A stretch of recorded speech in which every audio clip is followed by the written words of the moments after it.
그날 밤 나는 결국 결단을 내렸다. 6개의 나라를 모두 무너뜨리고 이 땅의 유일한 지배자가 되겠노라. 더 이상 나는 왕이 아니다. 나는 황제가 될 것이다. 기원전 221년 한 남자가 중국 역사상 최초로 천하통일을 이루고 스스로를 황제라 칭했습니다. 그의 이름은 진시황제. 우리가 중국을 차이나라고 부르는 것도 중국의 왕을 황제라고 부르는 것도 모두 이 사람에게서 시작됐죠. 하지만 그의 삶은 처음부터 순탄하지 않았어요.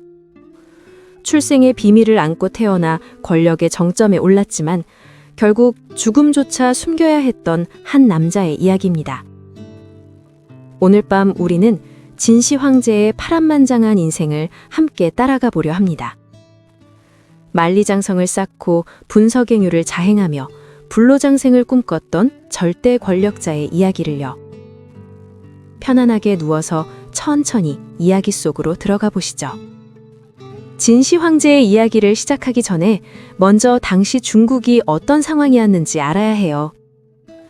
기원전 200년대 중국 대륙은 엄청난 혼란 속에 빠져 있었습니다. 우리가 전국시대라고 부르는 이 시기에는 7개의 나라가 서로 치열하게 전쟁을 벌이고 있었죠. 진나라, 초나라, 한나라, 위나라, 조나라, 제나라, 연나라. 이 7나라는 서로 힘을 겨루며 끊임없이 싸웠어요. 백성들은 전쟁에 시달렸고 평화는 찾아볼 수 없었죠. 천하의 대세는 나눔이 오래되면 반드시 합하게 되고 합해진 상태가 오래되면 반드시 나뉘게 된다. 이것은 중국의 오래된 격언이에요. 당시 사람들은 언젠가는 이 혼란이 끝나고 통일된 나라가 나타나기를 간절히 바라고 있었죠. 그런데 이 많은 나라 중에서 왜 하필 진나라가 천하통일을 이룰 수 있었을까요? 그 비밀을 하나씩 풀어가 보죠. 첫 번째 이유는 바로 인재를 받아들이는 개방성이었어요. 당시 다른 나라들은 자국 출신만을 중용하는 경우가 많았어요. 하지만 진나라는 달렸죠. 다른 나라에서 온 인재들을 적극적으로 받아들였던 겁니다. 가장 대표적인 인물이 이사라는 사람이에요. 이사는 원래 초나라 출신이었어요. 하지만 진나라로 와서 승상이라는 최고 관직까지 올랐죠. 물론 처음부터 순조로웠던 건 아니에요. 진나라의 기존 신하들은 외부에서 온 인재들을 경계했어요. 저들은 나중에 간첩이 될 수도 있습니다. 모두 쫓아내야 합니다. 이런 주장이 나오자 진시황은 한때 외국인 신하들을 추방하려고 했어요. 바로 이때 이사가 유명한 간축객서라는 글을 올립니다. 외부에서 온 신하들이 필요 없는 게 아닙니다. 오히려 이들을 내쫓으면 진나라는 발전할 수 없습니다. 이 글은 내용도 훌륭했지만 문장 자체가 너무나 아름다워서 지금도 한문을 공부하는 사람들이 꼭 읽는 명문으로 남아있어요. 진시황은 이사의 논리를 받아들였고 이사를 크게 중용했죠. 그러자 이사는 진시황에게 이렇게 말했어요. 진나라의 강대한 힘과 대왕의 현명함이 있으니 모든 나라를 멸망시키고 천하를 통일하는 것은 화덕의 재를 털어버리는 것처럼 쉬운 일입니다. 지금이야말로 절호의 기회이니 놓치지 마십시오. 이 말을 들은 진시황은 본격적으로 천하통일을 위한 움직임을 시작하게 됩니다. 두 번째 이유는 엄격한 법집행이었어요. 당시 중국에는 크게 2가지 사상이 대립하고 있었어요. 하나는 유가 사상이고 다른 하나는 법가 사상이었죠. 유가는 공자의 가르침을 따르는 사람들이에요. 이들은 인간의 본성은 선하다고 믿었고 덕으로 나라를 다스려야 한다고 주장했죠. 반면 법가는 정반대였어요. 인간의 본성은 악하다고 보았고 엄격한 법으로 다스려야 한다고 믿었어요. 진나라는 법가를 선택했습니다. 법을 어기면 신분이 상관없이 엄격하게 처벌했죠. 군대도 철저한 기강으로 움직였고 모든 것이 법에 따라 돌아갔어요. 이런 엄격함이 때로는 가혹해 보이기도 했지만 나라를 하나로 단합시키고 강력한 힘을 만들어내는데 효과적이었던 거예요. 세 번째 이유는 지리적 위치였어요. 지도를 보면 진나라는 서쪽 끝에 위치해 있었어요. 중원, 즉 문화의 중심에서 보면 변방이나 마찬가지였죠. 당시 중원 사람들은 진나라를 오랑캐 땅이라고 여기기도 했어요. 하지만 이것이 오히려 진나라의 장점이 되었습니다. 왜냐하면 진나라는 실크로드의 길목이었거든요. 다양한 외래 문명이 들어오는 통로였던 거예요. 그래서 새로운 것을 받아들이는데 거부감이 적었고 역동적이고 개방적인 문화가 발전할 수 있었죠. 변당이라는 단점이 오히려 강점이 된 겁니다. 이제 진시황은 본격적으로 다른 나라들을 정복하기 시작했어요. 먼저 한나라, 조나라, 연나라, 위나라를 차례로 무너뜨렸죠. 이사가 제시한 계략대로 각 나라의 왕들을 황금으로 회유하거나 듣지 않으면 암살하는 등 온갖 수단을 동원했어요. 그리고 나라들 사이를 이간질시켜 분열시킨 다음 뛰어난 장군과 병사들을 보내 하나하나 격파해 나갔죠. 하지만 가장 큰 고비는 초나라와의 전쟁이었어요. 초나라는 땅도 넓고 군사력도 강했어요. 지도를 보면 엄청나게 큰 나라죠. 천하를 통일할 수 있느냐 없느냐가 바로 이 싸움에 달려 있었습니다. 진시황은 장군들을 모아놓고 회의를 열었어요. 초나라를 치려면 군사가 얼마나 필요한가? 젊은 장군이 나섰어요. 20만이면 충분합니다. 하지만 나이 많은 노장은 고개를 저었어요. 아니요, 최소한 60만은 있어야 합니다. 진시황은 처음에 젊은 장군의 말을 믿고 20만 군사를 주었어요. 하지만 실패했죠. 젊은 장군은 패배하고 돌아왔습니다. 그제야 진시황은 노장의 말을 들었어요. 60만 대군을 주자 노장은 초나라를 완전히 제압했습니다. 경험 많은 노장의 조언을 듣지 않은 것을 후회했지만 결국 초나라는 무너졌어요. 이제 남은 것은 제나라뿐이었습니다. 제나라는 가장 동쪽에 있었고 거리상으로도 가장 멀었어요. 계속된 전쟁으로 진나라도 지쳐 있었죠. 진시황은 제나라 왕에게 제안을 했어요. 항복하면 500리의 땅을 하사하겠노라. 제나라 왕은 궁지에 몰린 상황이었어요. 다른 나라들이 모두 무너진 것을 봤으니 자신들도 버틸 수 없다는 것을 알고 있었죠. 결국 제나라 왕은 항복을 선택했습니다. 하지만 진시황의 약속은 지켜지지 않았어요. 제나라 왕에게 땅을 주기는 했지만 왕을 그곳에 유폐시키고 음식을 주지 않았던 거예요. 제나라 왕은 결국 굶어 죽어 말았습니다. 약속을 어기고 상대를 굶겨 죽인 거예요. 참으로 냉혹한 처사였죠. 하지만 이것이 바로 진시황이라는 인물의 성격을 보여주는 일화예요. 기원전 221년 마침내 진시황은 천하통일을 완성했습니다. 그의 나이 불과 39살 때였어요. 천하를 통일한 진시황은 여러 가지 큰 일들을 시작했어요. 첫 번째로 황제라는 새로운 칭호를 만들었죠. 그 전까지 중국의 통치자는 왕이라고 불렀어요. 하지만 진시황은 생각했죠. 내가 이룬 일은 역대 어떤 왕도 해내지 못했다. 왕이라는 칭호로는 부족하다. 그래서 전설상의 세 황과 5채의 이름을 따서 황제라는 새로운 칭호를 만든 거예요. 그리고 자신을 시황제, 즉 첫 번째 황제라고 불렀죠. 자신의 아들은 2세 황제, 그 다음은 3세 황제가 되어 만세까지 이어지길 바랬어요. 물론 현실은 그렇게 되지 않았죠. 두 번째로 모든 것을 통일했습니다. 여러 나라가 각각 다른 문자를 썼던 것을 하나로 통일했어요. 화폐도 통일했고 도로의 폭도 표준화했죠. 특히 도로 통일은 중요했어요. 황제의 명령을 신속하게 전달하고 지방에서 반란이 일어나면 재빠르게 진압하기 위해서였거든요. 진시황은 여행도 많이 했어요. 아니, 황제가 다니니까 여행이 아니라 시찰이라고 해야겠죠? 한 번 나가면 1년 정도 걸릴 정도로 긴 여정이었는데 이런 대규모 시찰을 5번이나 했다고 해요. 지금으로 말하면 완전한 워커홀릭이었던 거예요. 일벌레였죠. 여기서 재미있는 이야기 하나 할게요. 진시황은 하루 업무량을 어떻게 정했을까요? 해가 떨어지면 끝, 아니에요. 정답은 무게예요. 옛날에는 책이 종이가 아니라 대나무에 글자를 새겨서 만들었어요. 대나무 조각을 죽간이라고 하는데 이것을 끈으로 엮으면 책이 되는 거죠. 진시황은 매일 처리해야 할 상소문과 보고서를 무게로 잴 만큼 쌓아놓고 그것을 다 처리할 때까지 일했다고 해요. 대나무 조각의 무게가 얼마나 나갔을까요? 엄청 무거웠을 거예요. 이렇게 철저하게 일했던 이유는 바로 황제의 권력을 집중시키기 위해서였어요. 모든 일을 자신이 직접 결정하고 통제하려고 했던 거죠. 그런데 진시황이 황제의 자리에 오를 수 있었던 데는 숨겨진 이야기가 있어요. 바로 출생의 비밀이죠. 진시황의 아버지는 자초라는 사람이었어요. 진나라의 왕자였지만 적장자가 아니었죠. 그러니까 왕위를 계승할 수 있는 위치가 아니었던 거예요.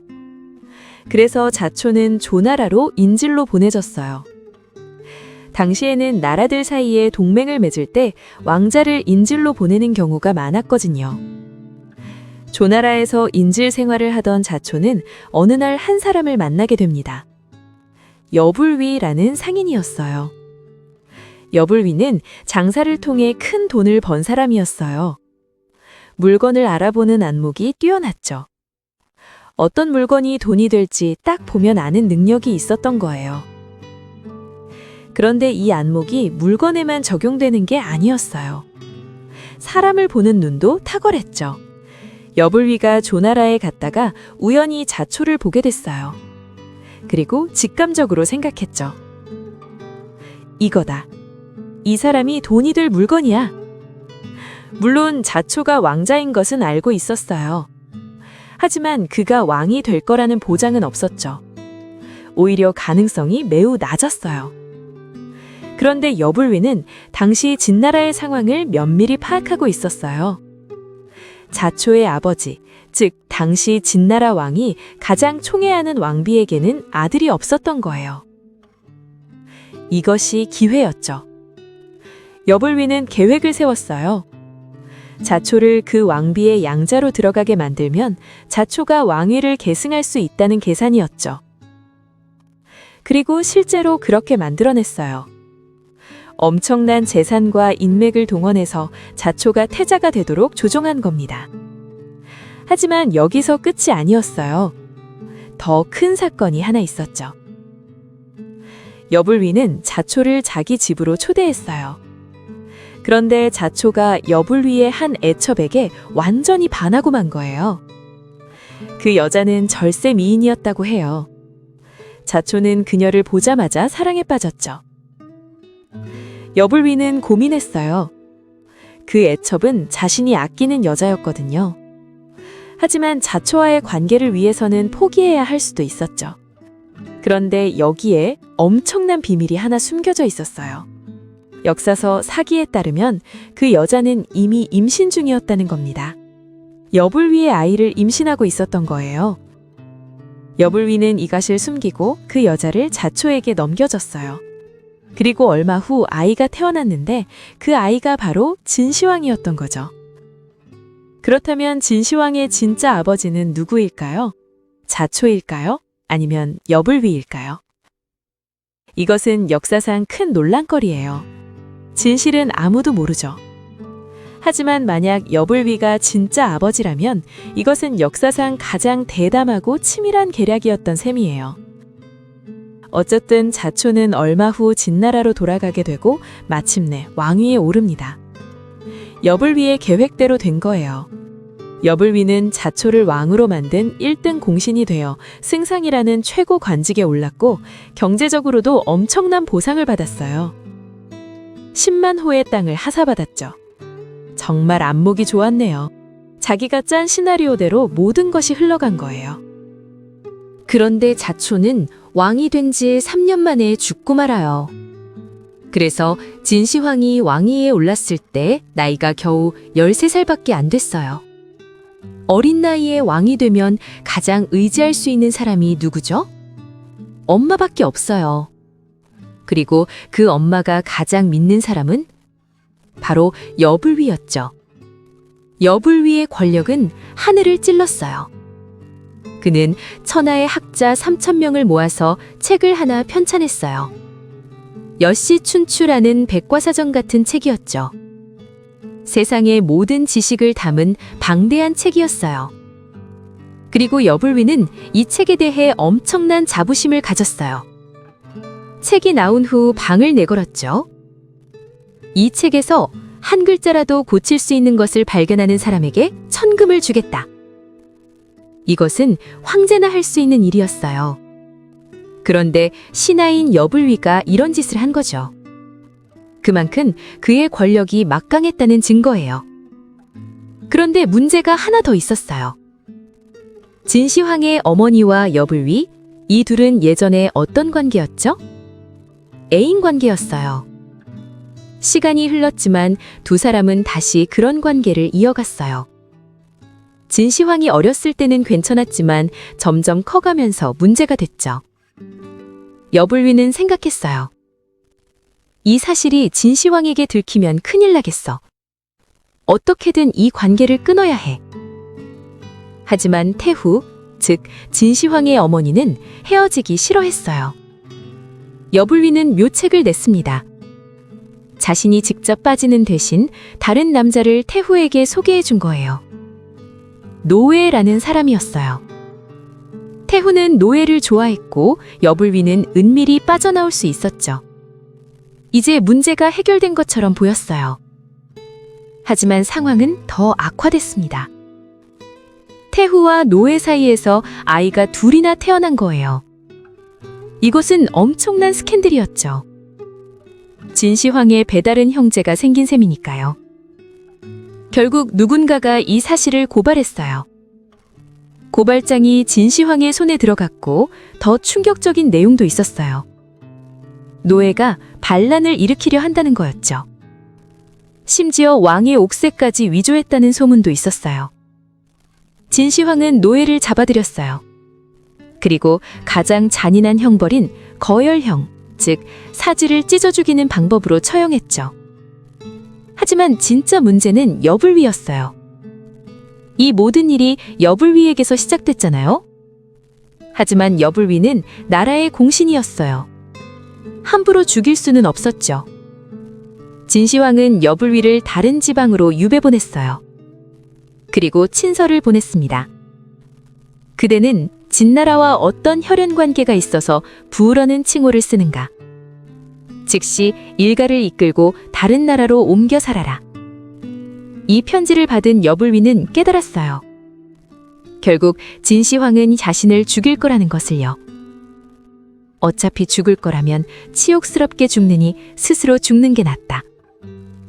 여불위는 독을 마시고 자결했습니다.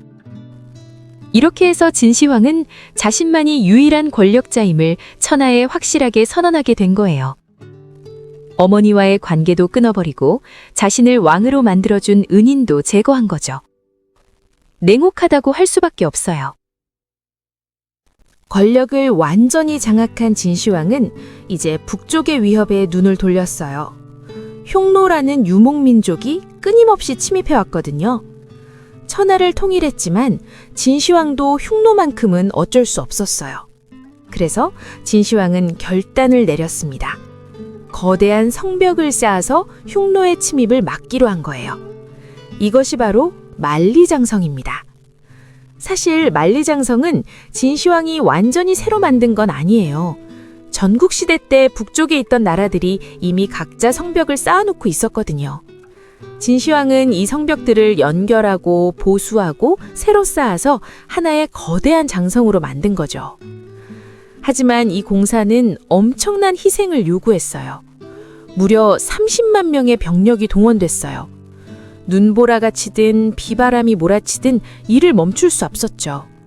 산속에서 잠은 길거리에서 자야 했고 먹는 것도 부실했어요. 무엇보다 이 공사를 위한 비용이 엄청났어요. 그 비용을 충당하기 위해서는 세금을 많이 걷어야 했죠.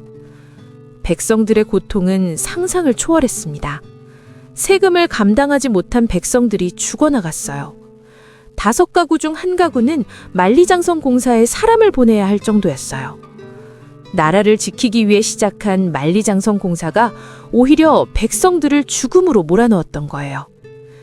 민심은 점점 진시황으로부터 멀어졌고 국가재정도 바닥을 드러내기 시작했습니다. 천년만년 이어질 것 같았던 진나라 왕조에 균열이 생기기 시작한 거죠. 진시황은 천하를 통일했지만 마음은 편치 않았어요. 사람들 사이에서는 여전히 옛 나라를 그리워하는 목소리가 있었고 통일국가에 반대하는 학자들의 비판이 끊이지 않았거든요. 진시황은 이런 목소리가 백성들을 선동할까봐 걱정했어요. 특히 지식인들이 옛날 기록을 근거로 자신을 비판하는 것이 불편했죠. 이때 이사가 극단적인 제안을 합니다. 진나라의 기록이 아닌 책은 모두 불태워버리십시오. 학자들이 자신이 배운 것을 기준 삼아 황제를 비난하고 있습니다. 이를 금지하지 않으면 황제의 권위가 떨어질 것입니다. 진시황은 이 의견을 받아들였어요. 그리고 명령을 내렸습니다.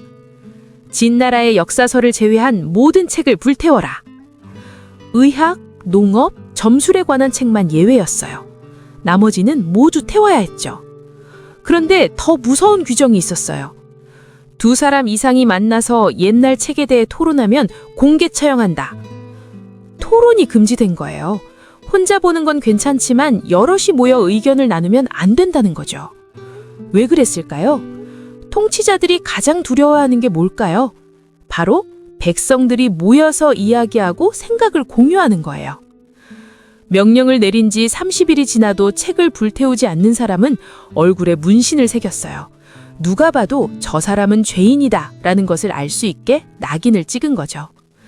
그리고 옛날 기록으로 현실을 비난하는 사람이 있으면 삼족을 멸한다고 했어요. 삼족이 뭔지 아세요? 아버지 쪽 친족, 어머니 쪽 외족, 그리고 배우자 쪽 처가까지 모두 죽인다는 거예요. 한 사람의 잘못으로 수십, 수백 명이 죽을 수 있었던 거죠. 하지만 여기서 끝이 아니었어요. 유생들의 불만은 더욱 커졌고 진시황에 대한 비판은 멈추지 않았어요. 그러자 진시황은 더욱 강력한 조치를 취했습니다. 유생들을 잡아다가 신문했어요. 그리고 다른 사람을 고발하게 만들었죠. 그렇게 해야만 풀려날 수 있게 한 거예요. 너가 살고 싶으면 네 동료를 고발해라. 이런 방식으로 굴비 엮듯이 엮어낸 사람들이 약 460여 명에 이르렀어요. 그리고 진시황은 충격적인 명령을 내렸습니다. 구덩이를 파고 그들을 산채로 묻어라. 생매장이었어요. 460명의 유생들이 땅속에 산채로 묻혔죠. 이 2사건을 합쳐서 분서갱유라고 해요. 책을 불태우고 유생을 묻었다는 뜻이죠. 진시황의 큰아들이 이 소식을 듣고 아버지에게 간언했어요. 유생들은 모두 공자를 공부하고 본받고자 하는 이들입니다. 엄중한 형벌로 그들을 다스리면 천하에 변란이 생길까 두렵습니다. 바른 말을 한 거죠. 하지만 진시황은 이 말을 듣고 화를 냈어요. 네가 감히 나를 비판하는가? 그리고 큰아들을 변방으로 쫓아버렸습니다. 결과적으로 분서갱유는 왕권을 강화하기는커녕 진나라 왕조의 통치 기반을 무너뜨렸어요. 백성들과 지식인들의 마음이 완전히 돌아서버린 거죠. 진시황이 얼마나 엄격한 사람이었는지 보여주는 일화가 하나 더 있어요. 최근에 중국 한 지방에서 진시황 시대에 만든 대나무 조각이 발굴됐어요. 거기에 이런 내용이 적혀 있었대요. 소를 경작에 이용하여 소의 허리 둘레가 줄어들 경우 줄어든 치수 1촌마다 그 책임자에게 매를 10대씩 때린다. 소가 살이 빠지면 담당자를 때린다는 거예요. 생각해보세요. 소가 입맛이 없어서 안 먹으면 어떡하라는 거예요? 담당자가 아무리 열심히 먹이를 주어도 소가 안 먹으면 책임자만 맞는 거잖아요. 이런 법이 실제로 있었다는 게 믿기지 않죠? 하지만 이것이 진시황 시대의 현실이었어요. 모든 것이 법으로 엄격하게 통제됐고 작은 잘못에도 가혹한 처벌이 내려졌던 거예요. 진시황은 천하의 권력을 가진 뒤 이제 인간의 마지막 한계에 도전하고 싶었어요. 바로 죽음을 극복하는 것이었죠. 내가 할 수 있는 건 다 해봤다. 이제 영원히 살고 싶다. 이때 서불이라는 사람이 상소를 올렸어요. 바다 가운데 3개의 산이 있는데 거기에는 신선들이 살고 있습니다. 어린 남자아이와 여자아이를 데리고 가서 신선들을 찾게 해주십시오. 그러면 불로장생의 약을 구할 수 있습니다. 진시황은 이 말에 완전히 넘어갔어요. 그래, 한번 해봐라. 거금을 내려서 서불이 동쪽 바다로 신선을 찾으러 떠났어요. 우리나라에서 보면 서해 쪽이죠. 그런데 서불은 떠난 후 소식이 끊겼어요. 다시는 돌아오지 않았죠. 한마디로 사기를 친 거예요. 황제한테 돈을 뜯어서 도망간 거죠. 재미있는 건 우리나라에도 서불과 관련된 전설이 있다는 거예요. 제주도 정방폭포 근처 바위에 서불과차라는 글자가 새겨져 있어요. 서불이 여기를 지나갔다는 뜻이죠. 조선시대 명필 추사 김정희가 이 글자를 탁본했다는 기록도 있어요. 실제로 서불이 한반도까지 왔는지는 알 수 없지만 그만큼 서불의 이야기가 유명했다는 증거예요. 제주도에는 서불 관련 박물관도 있어요. 거기에는 이런 이야기가 전해져요. 서불이 불로장생 약을 구하러 동남동녀 3,000명과 장인 100명, 곡식을 실은 선단을 데리고 한반도와 일본 열도 여러 지방에 도착했다. 그중 영주산, 즉 지금의 한라산에 올라갔다고 한다. 진시황은 불로장생을 꿈꾸며 할 수 있는 모든 노력을 다했어요. 하지만 모두 허사였죠. 서불이 사라진 후에도 진시황의 집착은 계속됐어요. 이번에는 자신을 신선이라고 칭하는 2 사람이 나타났어요. 이들은 진시황에게 말했죠. 불로장생의 약을 구하려면 황제께서 악기를 피해 진인이 되어야 합니다. 진인? 그게 뭘까요? 진짜 사람이라는 뜻이에요. 물에 들어가도 젖지 않고 불에 들어가도 타지 않으며 구름을 타고 다니고 천지와 함께 영원히 존재하는 신성 같은 존재를 말하죠. 그렇다면 어떻게 해야 하는가? 황제가 거처하는 곳을 사람들이 모르게 해야 합니다. 진시황은 즉시 명령을 내렸어요. 지금부터 나를 진인이라 하겠다. 나를 짐이라고 부르지 마라. 그리고 수도 200리 안에 있는 궁궐 270곳을 구름다리로 연결했어요. 그 안에 배치된 사람들은 등록된 자기 자리에만 있어야 했고 다른 곳으로 옮기지 못하게 했죠. 자신의 거처를 아는 사람을 최소화하고 절대 발살하지 못하게 한 거예요. 그러던 어느 날 진시황이 산 위에서 아래를 내려다봤어요. 신하들의 수레와 말이 너무 많았죠. 건방지게 수레가 너무 많구나. 며칠 후 다시 보니 수레의 숫자가 확 줄어들어 있었어요. 누군가가 내 말을 듣고 전한 것이다. 진시황은 크게 화를 내며 자신의 말을 발설한 사람을 찾으라고 했어요. 하지만 아무도 나서지 않았죠. 그러자 또다시 잔인한 명령을 내렸어요. 그렇다면 그날 그곳에 있던 사람을 모두 죽여라. 그 자리에 있던 사람들이 모두 처형됐어요. 누가 발설했는지 모르니까 다 죽여버린 거죠. 이 사건 이후 황제가 어디 있는지 아는 사람은 아무도 없었다고 해요. 진시황이 죽기 1년 전 불길한 일들이 연달아 일어났어요. 어느 날 하늘에서 유성이 떨어졌어요. 그런데 그 유성이 땅에 떨어져도 타지 않고 돌이 되어버렸죠. 누군가가 그 돌에 글자를 새겨놓았어요. 진시황제가 죽고 땅이 나뉜다. 이 소식이 진시황의 귀에 들어갔어요. 진시황은 즉시 사람들을 보내 조사했지만 자백하는 사람을 찾을 수 없었죠. 그러자 또다시 잔인한 명령을 내렸어요. 그렇다면 그 지역에 사는 사람들을 모두 죽여라. 그리고 그 돌도 태워버려라. 무고한 사람들이 또 죽어나갔어요. 진시황은 전국을 시찰하던 중 갑자기 몸이 급격히 쇠약해졌어요. 병이 깊어진 거죠. 하지만 진시황은 죽음이라는 말을 입 밖에 내는 것조차 싫어했어요. 그래서 신하들도 감히 그 문제를 꺼내지 못했죠. 병이 갈수록 심해지자 진시황은 자신의 후계를 걱정하기 시작했어요. 큰아들을 불러들이라고 명령했죠. 하지만 답장이 오기 전에 진시황은 숨을 거두고 말았습니다. 대업을 완수한 지 11년째 되는 해였어요. 진시황의 사망 원인에 대해서는 여러 설이 있어요. 어려서부터 몸이 허약했다는 설, 스트레스로 간질 증상이 악화됐다는 설 등이죠. 어쨌든 50세의 나이로 진시황은 세상을 떠났습니다. 진시황이 외지에서 죽자 신하들은 당황했어요. 황제가 밖에서 죽었다는 사실이 알려지면 반란이 일어날지도 모른다. 그래서 죽음을 비밀에 붙이고 수도로 돌아가기로 했어요. 하지만 문제가 있었죠. 사람이 죽으면 숨길 수 없는 게 있잖아요. 바로 시신이에요.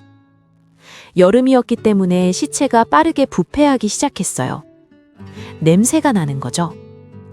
신하들은 고민했어요. 어떻게 이 냄새를 감춰야 하나? 그들이 생각해낸 방법이 뭐였을까요? 정답은 썩은 생선이에요. 소금에 절인 생선을 수레에 가득 실었어요. 시체 냄새를 생선 냄새로 덮어버린 거죠. 그렇게 진시황의 시신은 썩은 생선과 함께 수도로 향했어요. 신하들은 평소와 똑같이 행동했어요. 황제가 살아있는 것처럼 정사를 보고했고 수상도 올렸어요. 환관이 황제 대신 모든 결제를 했죠. 천하를 호령하던 황제가 마지막엔 썩은 생선과 함께 은밀히 옮겨지는 신세가 된 거예요. 참으로 허무하지 않나요? 수도로 돌아오는 길에 간신배들이 음모를 꾸몄어요. 환관 조고와 승상 이사가 손을 잡은 거죠. 큰아들이 왕위를 계승하면 우리는 힘을 쓸 수 없을 것이오. 큰아들은 똑똑하고 정의로웠어요. 예전에 분서갱유를 반대했다가 변방으로 쫓겨난 그 아들이죠. 조고와 이사는 유언을 위조했어요. 변방에 있는 큰아들에게는 너는 자결하라는 편지를 보냈고 둘째 아들 호해에게는 네가 황제가 되어라는 유언을 만들어낸 거예요. 큰아들은 아버지의 명령이라고 생각하고 자결했어요. 그리고 호해가 2세 황제가 됐죠. 이렇게 거짓 유언으로 왕위가 찬탈된 거예요. 호해가 황제가 된 후 진나라는 급속도로 무너지기 시작했어요. 호해는 아버지만큼 능력도 없었고 오히려 더 잔인했어요. 백성들의 고통은 더욱 심해졌죠. 만리장성 공사, 아방궁 건설, 가혹한 세금, 엄격한 법, 이 모든 것에 지친 백성들은 더 이상 참을 수 없었어요. 곳곳에서 반란이 일어나기 시작했습니다. 사기라는 역사서에는 이렇게 기록되어 있어요. 시체가 들어있던 수레가 길을 가고 있을 때 천하는 이미 무너지고 있었으나 황제 자신은 그것을 알지 못했다. 진시황이 죽고 불과 3년 만에 진나라는 완전히 멸망하고 말았습니다. 39살에 천하를 통일하고 만세까지 이어지길 꿈꿨던 진나라는 겨우 2세 만에 역사 속으로 사라진 거예요. 진시황의 이야기를 정리하면서 우리는 하나의 교훈을 얻을 수 있어요. 창업은 어렵고 수성은 더 어렵다. 창업이란 아무것도 없던 데서 새로운 것을 시작하는 거예요.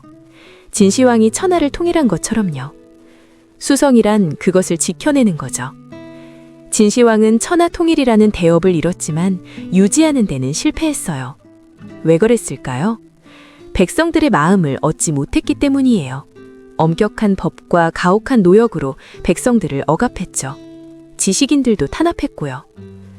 요즘도 마찬가지예요. 사업을 시작하는 것도 어렵지만 그것을 오래 유지하는 건 더 어려워요. 식당을 창업한 사람들 중 1년 후에도 남아있는 경우가 20에서 30%밖에 안 된다고 해요. 시작하는 것보다 지켜내는 것이 훨씬 어려운 거죠. 진시황이 만약 백성들을 위하는 마음으로 나라를 다스렸다면 어땠을까요? 진나라는 천년을 이어갔을지도 몰라요. 하지만 역사의 가정은 없죠. 진시황에 대한 평가는 극과 극으로 나뉘어요. 어떤 사람들은 그를 폭군이라고 비난해요. 만리장성을 쌓느라 수십만 명을 죽게 했고 분석행위로 문화를 파괴했으며 불로장생에 집착해 백성들의 고혈을 짰다고 하죠. 하지만 또 어떤 사람들은 그를 위대한 통치자라고 평가해요. 수백 년간의 전생을 끝내고 통일을 이뤘으며 문자와 화폐를 통일해 하나의 문화권을 만들었다고 하죠. 두 평가 모두 맞아요. 진시황은 양면성을 가진 인물이었던 거예요. 그가 남긴 유산은 지금도 우리 곁에 있어요. 차이나라는 이름, 황제라는 칭호, 만리장성, 통일된 문자. 이 모든 것이 진시황에게서 시작됐죠. 특히 진시황릉은 아직도 발굴되지 않은 채 남아 있어요. 그 안에는 병마용이라는 흙으로 만든 군사들이 가득하죠. 1974년에 우연히 발견된 병마용은 세계를 놀라게 했어요. 실제 크기의 병사 조각상이 수천 개나 있었거든요. 그리고 이것은 진시황릉의 일부일 뿐이에요. 본 무덤은 아직 열리지 않았죠. 학자들은 진시황릉 안에 엄청난 보물과 기록들이 있을 거라고 추정해요. 하지만 함부로 발굴할 수 없어요. 기술이 충분하지 않으면 유물들이 손상될 수 있거든요. 언젠가 진시황릉이 열리는 날, 우리는 2000년 전의 비밀을 더 많이 알게 될 거예요. 진시황의 삶을 보면서 권력에 대해 생각하게 됩니다. 진시황은 모든 권력을 손에 넣었어요. 천하의 유일한 지배자가 됐죠. 누구도 그의 명령을 거역할 수 없었어요. 하지만 그는 행복했을까요? 끊임없이 반란을 걱정했고 암살을 두려워했으며 신하들조차 믿지 못했어요. 자신의 위치조차 숨겨야 했죠. 불로장생에 집착한 것도 결국 죽음이 두려웠기 때문이에요. 모든 것을 가진 것 같았지만 정작 편안한 하루도 없었던 거예요. 그리고 죽음 앞에서 권력은 아무 소용이 없었어요.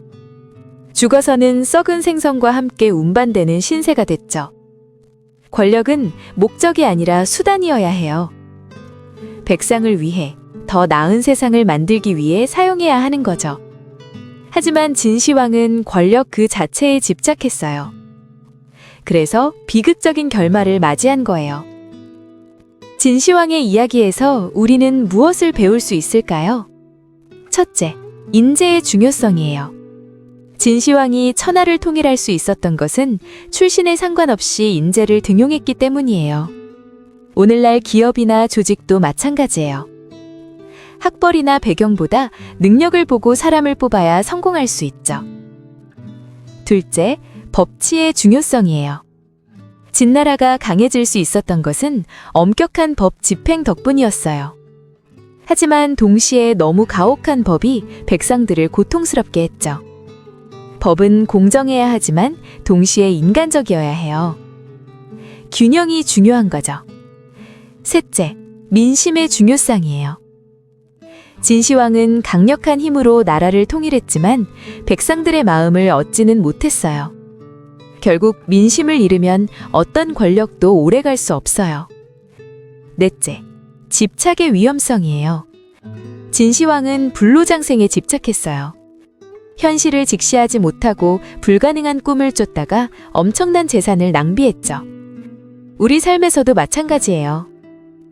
불가능한 것에 집착하다 보면 정작 중요한 것을 놓치게 되죠. 다섯째, 소통의 중요성이에요. 진시황은 신하들의 바른 말을 듣지 않았어요. 자신에게 아첨하는 말만 듣고 싶어 했죠. 리더가 소통을 거부하면 조직은 망하게 되어 있어요. 진시황의 큰아들이 올바른 조언을 했지만 진시황은 그를 쫓아냈잖아요. 그 결과가 어땠나요? 진시황 이후에도 중국 역사에는 비슷한 황제들이 많이 나타났어요. 절대 권력을 가지고 백성들을 억압하고 거대한 건축물을 짓고 불로장생을 꿈꾸는. 왜 역사는 반복될까요? 권력을 가진 사람들이 같은 실수를 반복하기 때문이에요. 역사에서 배우지 못하는 거죠. 하지만 우리는 달라야 해요. 진시황의 삶을 보면서 그의 성공도 배우지만 실패도 교훈으로 삼아야 하죠. 역사를 잊은 민족에게 미래는 없다. 이 말을 기억해야 해요. 잠깐 상상을 해볼까요? 만약 진시황이 다르게 살았다면 어땠을까요? 만리장성을 쌓되 백성들에게 적절한 보상을 주고 인도적으로 대했다면? 분석행유 대신 학자들과 대화하고 그들의 의견을 수렴했다면? 불로장생에 집착하지 않고 현실적인 정치에 집중했다면? 신하들의 충언을 듣고 큰아들을 제대로 후계자로 키웠다면? 아마도 진나라는 수백 년을 이어갔을 거예요. 진시황은 폭군이 아닌 성군으로 역사에 기록됐을 거고요. 하지만 역사에 가정은 없어요. 우리는 단지 그로부터 배울 뿐이죠. 진시황의 이야기가 2000년도 더 된 옛날 이야기라고 생각하시나요? 아니에요. 놀랍게도 진시황의 이야기는 현대사회와 많이 닮아 있어요. 절대 권력을 가진 리더, 소통하지 않는 조직, 백성을 무시하는 정치, 거짓 정보의 유통, 지식인 탄압. 이런 일들이 지금도 세계 곳곳에서 일어나고 있잖아요. 진시황은 분석행유로 책을 태웠지만 오늘날에는 인터넷 검열로 정보를 차단해요. 진시황은 신하들을 감시했지만 오늘날에는 CCTV와 빅데이터로 감시하죠. 수단은 달라졌지만 본질은 같은 거예요. 그래서 진시황의 이야기는 여전히 현재 진행형이에요. 우리가 경계해야 할 것들을 보여주고 있죠. 진시황의 무덤, 진시황릉은 아직도 많은 비밀을 품고 있어요. 역사서에 따르면 진시황릉 안에는 놀라운 것들이 있다고 해요. 수은으로 만든 강과 바다가 흐르고 천장에는 별자리가 그려져 있으며 자동으로 작동하는 화살 함정이 설치되어 있다고 하죠. 정말 그럴까요? 실제로 진시황릉 주변의 토양을 조사했더니 수은 농도가 엄청나게 높았대요. 정말 수은으로 강을 만들었을 가능성이 있는 거예요. 병마용을 봐도 알 수 있어요. 당시 기술 수준이 얼마나 높았는지를요. 병마용은 하나하나 얼굴이 다 달라요. 실제 병사들을 모델로 만든 거죠. 게다가 원래는 색깔도 칠해져 있었어요. 발굴 직후에는 생생한 색이 남아 있었는데 공기에 노출되자마자 색이 사라져버렸대요. 진시황릉이 언제 열릴지는 아무도 몰라요. 어쩌면 영원히 열리지 않을 수도 있죠. 하지만 그 안에 어떤 비밀이 숨어 있든 한 가지는 확실해요. 진시황은 죽어서도 황제로 남고 싶어 했다는 거요. 진시황을 어떻게 기억해야 할까요? 위대한 통일자? 잔인한 폭군? 둘 다 맞아요. 진시황은 선과 악을 모두 가진 복잡한 인물이었어요. 단순히 좋다, 나쁘다로 판단할 수 없죠. 그가 이룬 통일은 분명히 역사적 의미가 커요. 수백 년간의 전쟁을 끝냈고 하나의 문화권을 만들었으니까요. 하지만 그 과정에서 수많은 사람들이 희생됐어요. 만리장성 공사로, 분석행유로, 가혹한 법으로. 우리는 그의 성공도 인정하되 그의 잘못도 똑똑히 봐야 해요. 그래야 역사에서 제대로 배울 수 있으니까요. 진시황은 천하를 손에 넣었지만 백성들의 마음은 얻지 못했어요. 결국 진정한 권력은 무력이 아니라 민심에서 나온다는 것을 보여주는 거죠. 자, 여기까지가 진시황의 이야기였습니다. 기원전 259년에 태어나 출생의 비밀을 안고 살았으며 13살의 왕이 되어 39의 천하를 통일하고 50의 죽임을 맞이한 한 남자의 이야기. 그는 역사상 최초로 황제라는 칭호를 만들었고 중국을 하나로 통일했으며 만리장성을 쌓았고 문자와 화폐를 통일했어요. 하지만 동시에 수십만 명을 죽음으로 내몰았고 책을 불태우고 학자들을 생매장했으며 백성을 억압하고 불가능한 꿈을 쫓았죠. 그의 삶은 영광과 비극이 뒤섞인 드라마 같았어요. 천하를 얻었지만 평안을 얻지 못했고 모든 권력을 가졌지만 신뢰받지 못했고 불로장생을 꿈꿨지만 50에 죽었고 만세까지 이어지길 바랬지만 2세 만에 망했어요. 역설적이죠. 진시황의 이야기는 우리에게 이렇게 말하고 있는 것 같아요. 권력은 목적이 아니라 수단이어야 한다. 백성을 위하지 않는 권력은 오래 갈 수 없다. 소통하지 않는 리더는 고립될 수밖에 없다. 불가능한 것에 집착하지 말고 현실을 직시하라. 오늘 밤 여러분은 2000년 전 한 황제의 삶을 함께 걸어보셨어요. 그의 야망과 두려움, 성공과 실패, 영광과 몰락을 함께 지켜봤죠. 이제 편안히 잠드실 시간입니다. 꿈속에서 만리장성 위를 걸어보실 수도 있을 거예요. 혹은 병마용들이 줄을 지어 서 있는 진시황릉을 방문하실 수도 있겠죠. 하지만 꿈에서 깨어났을 때 기억해 주세요. 진정한 위대함은 권력의 크기가 아니라 얼마나 많은 사람들에게 사랑받았는가에 있다는 것을요. 진시황은 천하를 얻었지만 사랑받지는 못했어요. 두려움의 대상이었을 뿐이죠. 여러분은 어떤 사람으로 기억되고 싶으신가요? 알쓸세아와 함께한 오늘 밤 진시황의 이야기였습니다. 내일 밤에는 또 다른 역사 속 인물을 만나러 오시길 바랍니다. 편안한 밤 되세요. 안녕히 주무세요.